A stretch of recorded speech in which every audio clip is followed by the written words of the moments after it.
평균 수명 80세에 이르는 장수시대. 그러나 80살 넘게 사는 동안 질병에 시달리며 가족에 얹혀 힘들게 사는 사람들이 대부분입니다.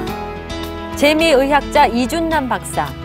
그가 의사에 의존하지 않고 생활습관 개선만으로도 새로운 인생 30년을 건강하게 살 수 있는 방법을 제시합니다. 병든 사람은 촛불이 다 내려가다 끝까지 안 갔거든요. 깜빡깜빡하면서 그저 고생하다가 그것도 끝까지 못 가고 간단 말이에요. 근데 인생 그렇게 살면은 삶의 질이 완전히 떨어지는 거죠. 미국에서 손꼽히는 장수연구 전문가이기도 한 이준남 박사는 100세까지 건강하게 사는 사람들의 특징을 10년 넘게 집중 추적한 끝에 그들의 장수 비결이 병의 압축에 있음을 알아냈습니다. 그리고 사람이 건강하게 잘 살다, 잘 죽을 수 있는 방법을 7권이나 되는 소중한 저서로 묶어냈습니다. 그다음에 우리가 이제 음식이니 이런 데 다 좀 중요한 얘기를 하기 전에 그림을 좀 제가 여러분들한테 보여드리고 싶어요. 지금 저분들 일광욕 하고 있죠? 여자분들 저러시죠? 네. 저거는요, 마치요. 좀 가까이서 찍지 그랬어요. 많은 분들이 후반기에 도착 못하고 중도 하차하잖아요. 인생 후반기에 도착했으니까 그럼 지금부터는 어떻게 완전히 끝까지 타면서 살아갈 수 있는 인생을 살아갈 수 있을까? 이것도 한번 우리가 얘기를 해보면 참 좋겠습니다. 안녕하세요. 100세 건강 스페셜의 최영주입니다. 네, 박찬민입니다. 자, 오늘은 지난주에 이어서 재미의학자 이준남 박사님 초청 특별 강연 2부가 준비가 되어 있습니다. 먼저 오늘 함께 하실 분들 소개해드리겠습니다. 연극인 윤문식 선생님 나오셨습니다. 안녕하세요. 네, 그리고 푸드 테라피스트 김현수 씨 나오셨습니다. 안녕하십니까? 안녕하세요. 네, 그리고 오성일 선생님도 함께 하겠습니다. 네, 안녕하세요. 반갑습니다. 여러분 혹시 인생 후반기 계획 세우셨습니까? 아직 못 세우신 분들이 대부분이실 거예요. 네. 자, 그래서 오늘 건강하고 행복한 노후 설계 그 새로운 인생 지침을 저희가 제안해 드리겠습니다. 자, 이준남 박사님 모시겠습니다. 어서 오십시오. 어서 오세요. 안녕하세요. 네, 안녕하세요. 네, 반갑습니다. 지난주에 저희 굉장히 잘 들었었는데요. 네네. 인생 후반기 계획이 박사님 왜 중요할까요? 계획이 없다는 소리는 네. 실패할 계획을 갖고 있다는 소리입니다. 아. 그러니까 계획을 세워야죠. 그래서 그 성공을 향해서 나가야죠. 근데 어떻게 세워야 될지 그냥 대부분 그냥 막막하게 생각하거든요. 그래서 그 얘기를 이제 지금부터 이제 하려고 하는 겁니다. 그래서 네. 어떻게 하면은 네. 우리가 여태까지 알고 있는 것을 기초로 해서 네. 인생 후반기를 어떻게 꽉 찬 아주 성실된 삶으로 이어갈 수 있는지 그 얘기를 좀 해보자는 거죠. 네. 윤 선생님께서는 어떤 계획을 가지고 계세요? 저는 연극쟁이기 때문에 3막짜리 연극을 할 때 1, 2막도 대단히 중요합니다만은 그 대종결편인 그 3막이 대단히 중요하다고 항상 느껴왔거든요. 그런데 지금까지는 엉터리로 살아왔지만 나머지 사항을 좀 계획을 좀 세워가지고 박사님의 말씀을 듣고 좀 참 잘 죽었다 소리 듣도록 저 계획을 잘 세우겠습니다. 아니 근데 박사님, 이 어르신들이 후반기 계획, 인생 계획을 세우시는데 저 30대 이제 34살인데요. 저도 지금부터 세워도 되는 건가요? 저는 필요 없는 것 같은데요. 아니죠. 인생 전반기에 속하셨으니까 네. 후반기가 올 거 아니에요.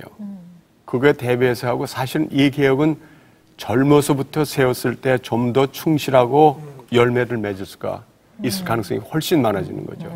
언제까지 젊을 줄 아세요? 박찬민 씨.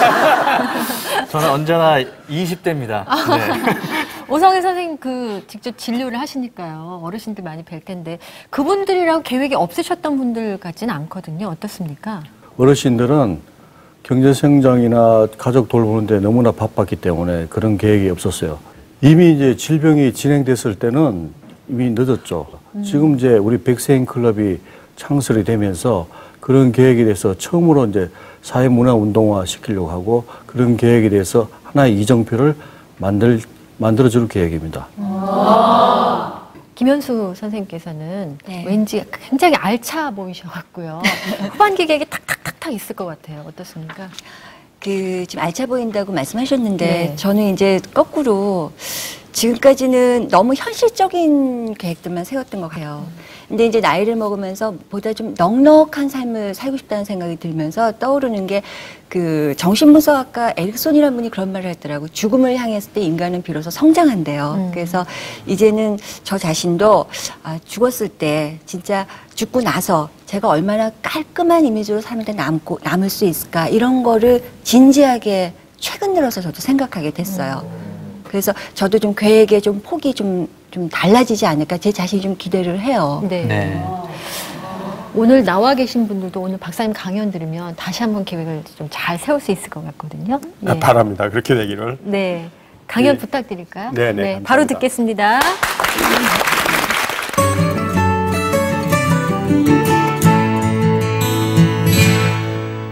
지금 그 말씀하신 여러분들의 이제 얘기를 듣고서 제일 먼저 생각나는 거는 많은 사람들이 지금 현재 자기의 모습이 앞으로 지속될 거라는 착각 속에들 살고 있습니다. 근데 그런 게 아니죠. 사람이 시간이 지나가는 건 알기가 힘들지만은 그 시간이 지나감으로써 온 변화는 알게 됩니다. 다시 말하면은 인생 살다 보면요 반드시 변화가 오게 되고 그 변화 속에는 죽음도 포함이 됩니다. 그러니까 인생의 생로병사가 전부 다 시간 관념이거든요. 시간이 흐른다는 것을 알고서 살아가야 되고 거기에 맞춰서 계획을 세워야지만 그래도 어느 정도 쫓아갈 수가 있지. 계획이 없이 인생을 살아간다는 것은 반드시 실패할 수 있다는 그 전제하에 살아가는 거죠. 그러니까 혹시 이 말씀을 들으신 분들은 그렇다면 내가 어느 정도는 계획을 세워야 되겠다. 이렇게까지 마음을 먹으신다면은 이 강의의 보람이 조금이라도 있을 것 같습니다. 특히요, 인생 후반기에 들어서서는요, 제가 말하는 인생 후반기라는 건 50세 이후를 얘기합니다. 그러니까 50세 이상 된 사람들은 지금부터라도 절대로 늦지 않았습니다.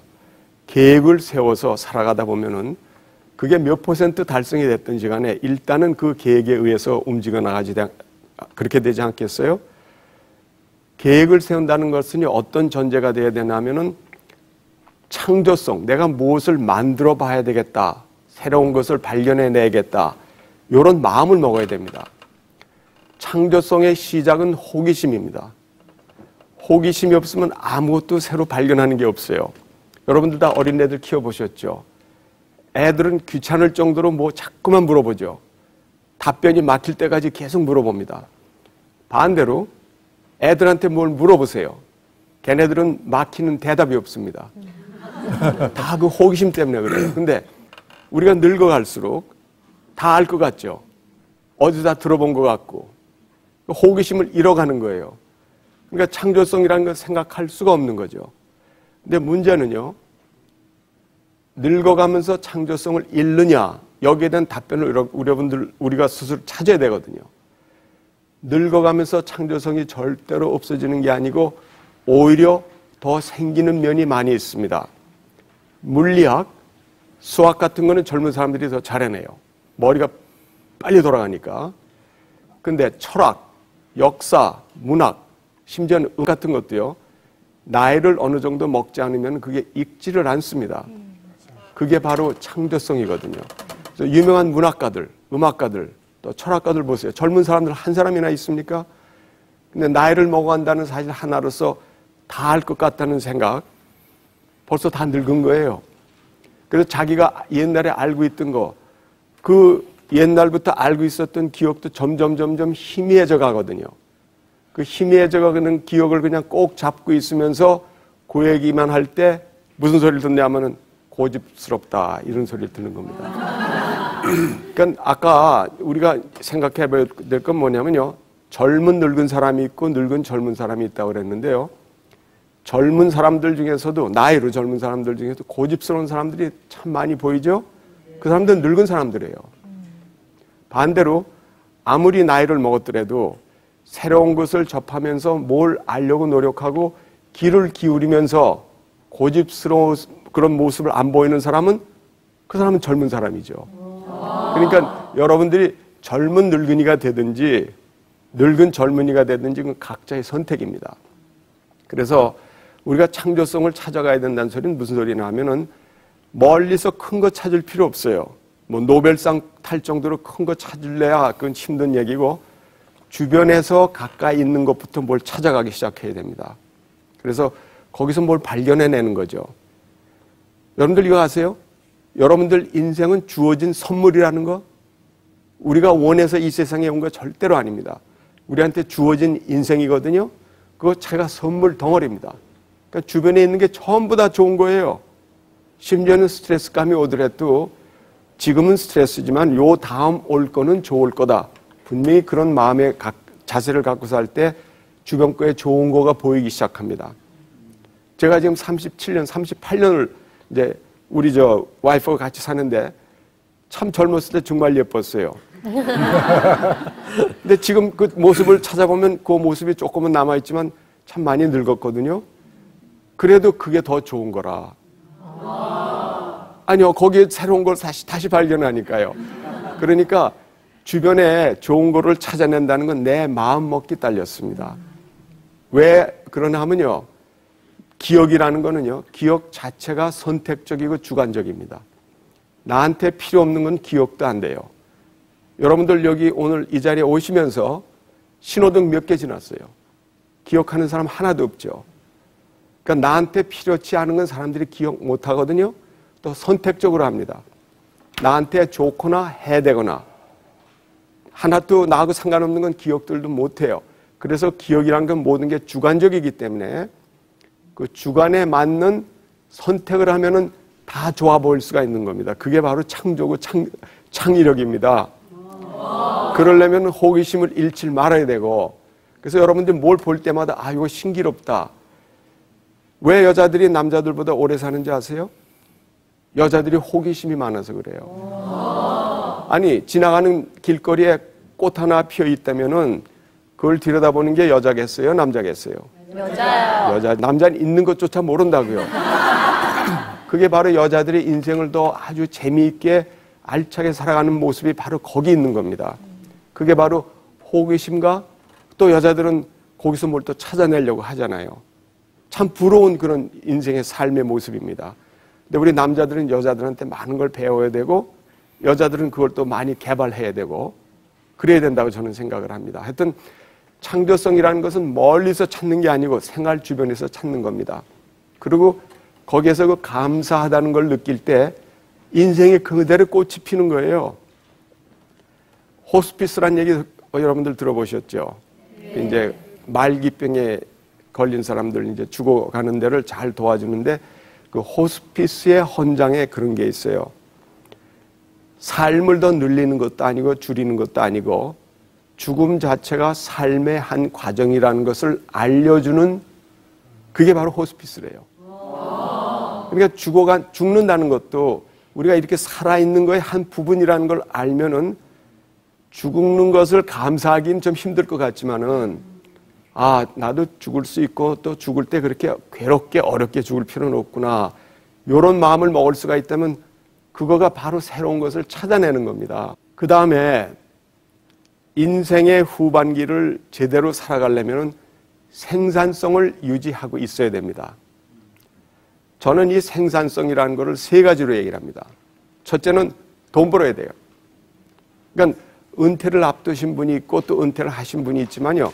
주변을 잘 찾아보면 이제는 큰 돈 벌란 소리가 아닙니다. 어떤 식으로든지 수입을 찾아내야 되고요. 그게 첫째 생산성이고 두 번째는요. 뒤뜰에서 저처럼 하거나 아니면 화분을 키워내든가 뭐를 키워내는 거 그거 생산이라고 그러죠. 생산성 두 번째 꼭 간직하고 있어야 되고 세 번째 생산성을 저는 성생활로 칩니다. 이 여자들이 애 낳는 거를 생산한다고 그러죠. 생산입니다. 근데 나이를 어느 정도 먹어가면은 특히 인생 후반기에 들어선 사람들은 성생활의 문을 닫는 거 제가 알고 있거든요. 많은